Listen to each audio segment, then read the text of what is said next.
Okay, so we are going to. This is our WWBC end of season grinder for non-top 16 players. This is our game against PaulSalomon, Nandi versus Lee.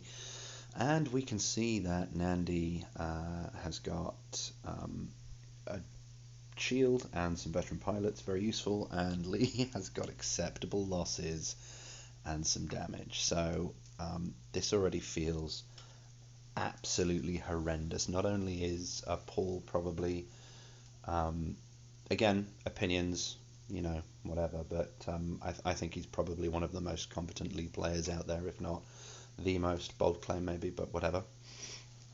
And he's going to start with 2 free scrap. So we are horribly up against it. We absolutely 100% cannot leave Imperial Fighter for him. It's just, if we do that and he's got 2 free scraps, we just straight up lose. So we take that and we try and top the bot, try and get some scrap going. We can't give him that either, because that's going to give him not only some more scraps but also some cycling. So he begins by scrapping with his starter, scrapping with his gambit, and then taking the swarmer and scrapping 2. So turn 1, he's scrapped 4 cards. This is going so well. We're then looking to get in on. We're going to pop our gambit now, just because we're going to try and get anything going here. Now we take Loyal Colony and top it, so that we can then draw it. And I'm not 100% certain that was correct. You can make an argument for Mech Cruiser and the other mech there, but that's what we did. We took a base to try and scrap aggressively, and in comes Paul, pops some draw. Gotta love a pod. Notice that he's getting rid of the scrap drawers that he's not going to be able to afford, because he just wants to go route 1, beating us in the face. We discard. We've got a couple of discards on Paul. It's not really going to hurt him too much, because he's already got some draw going on. And then I'm going to take the base again. Not 100% certain that that's the best play there. It was the play we made, but I didn't really feel like taking a scrapper was good either. So he gets rid of some crappy starters, scraps again, putting us under a bit of pressure with the discard, picking up Lee's favorite explorers, which when you're short stacked in a deck is really going to do some work. So we're going to discard. We're going to get to scrap a couple here. We're also then going to try and take that Mech Cruiser away. There's a small window we've got where we could win this game, and it's rapidly closing, because Paul's already got half his original deck gone at this stage. So he's gonna come in, get the hive, which is great for him. Lots of draw with the swarmer, and also going to make the damage start piling in. We're seeing Alliance Frigate come into the row there. Generally bad news for someone who's facing down a yellow heavy deck. There's his capital ship. I'm going to take another base because we can. We're looking for some scrap. He gets rid of that. He knows he's not as interested in that as we are. And again, Imperial Smuggler coming in. Great news for him. Lets him cycle, gives him a scrap and a free cycle, and also gives him some trade.